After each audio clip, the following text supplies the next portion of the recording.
ناظرین اکرام السلام علیکم ورحمۃ اللہ وبرکاتہ۔ جس طریقے سے اجمیر شریف درگاہ پر مندر ہونے کا دعویٰ کیا جا رہا ہے، اب اس تعلق سے جمعیت علماء ہند کے صدر مولانا محمود مدنی کا بھی ایک بڑا بیان سامنے آیا ہے۔ جی ہاں ناظرین، جمعیت علماء ہند کی طرف سے یہ بیان ایک لیٹر پیڈ کے ذریعے جاری کیا گیا ہے۔ آپ سب سے گزارش ہے کہ اس بیان کو مکمل ضرور سنیے گا۔ اس میں لکھا گیا ہے، مسلم عبادت گاہوں کے خلاف جاری انگیزی کی سرکاری سرپرستی ملک کو سخت نقصان پہنچا رہی ہے۔ صدر جمعیت علماء ہند مولانا محمود مدنی نے درگاہ اجمیر شریف پر مندر کے دعوے کو ہندوستان کے قلب پر حملے سے تعبیر کیا ہے۔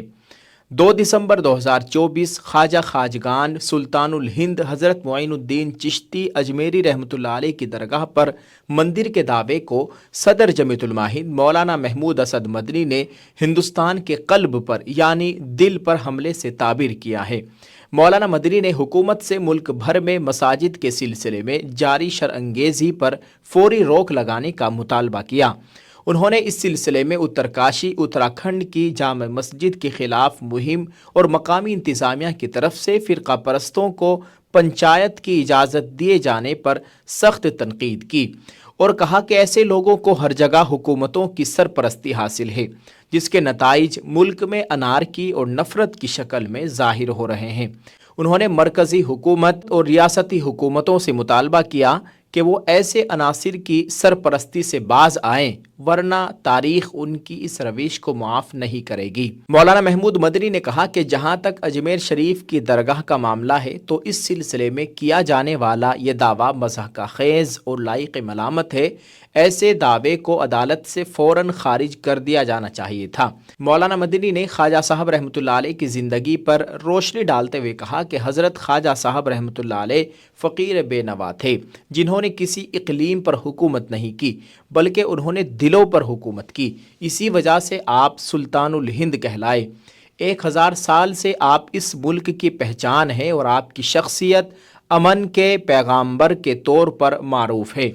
غریبوں کی بندہ پروری کی وجہ سے عوام نے آپ کو غریب نواز کا بھی لقب دیا۔ خواجہ غریب نواز کی زندگی کا سب سے اہم پہلو خلق خدا سے محبت ہے، یعنی خدا کی مخلوق سے محبت ہے۔ انسانی اخوت، مساوات اور غریب نوازی کی ہماگیر روایات جو انہوں نے قائم کی وہ بلا لحاظ مذہب و ملت تمام ہندوستانیوں کا ورثہ ہے۔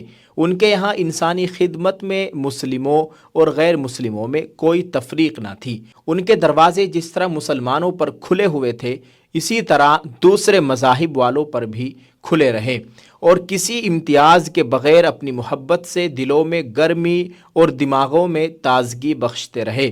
ہندوستان کے عظیم مفکر مسٹر سی راج گوپال آچاریہ اولین ہندوستانی گورنر جنرل نے درگاہ کی زیارت کے موقع پر کہا تھا کہ انہوں نے عظیم کردار، محبت کی نگاہ، شفقت کی زبان میں اس طرح سے لوگوں سے بات کی کہ لوگوں کے دل بدل دیے۔ مہاتما گاندھی نے 1922 میں اجمیر شریف کے دورے کے وقت کہا تھا کہ خواجہ صاحب کی زندگی انسانوں سے محبت کی روشن زندگی ہے۔ سچائی پھیلانے کا ان کا اپنا ایک مشن تھا، لیکن ان کا سارا جیون اہنسا کا اپدیش تھا۔ ناظرین، یہ اس لیٹر پیڈ میں لکھا گیا ہے جو ہم نے آپ کے ساتھ شیئر کیا ہے۔ تو ناظرین اکرام، جمعیت علماء ہند کی طرف سے جاری کیا گیا یہ بیان آپ لوگوں نے مکمل سن لیا ہے۔ آپ اس تعلق سے کیا کچھ کہیں گے کمنٹ باکس میں ضرور بتائیے گا، اور اللہ تعالیٰ سے دعا کریے گا کہ جو لوگ مسلمانوں کی عبادت گاہوں پر نظر ڈالے ہوئے ہیں، مسلمانوں کی عبادت گاہوں کو توڑنے کی اور ختم کرنے کی کوشش کر رہے ہیں، اللہ تعالیٰ ان لوگوں کو ہدایت عطا فرمائے۔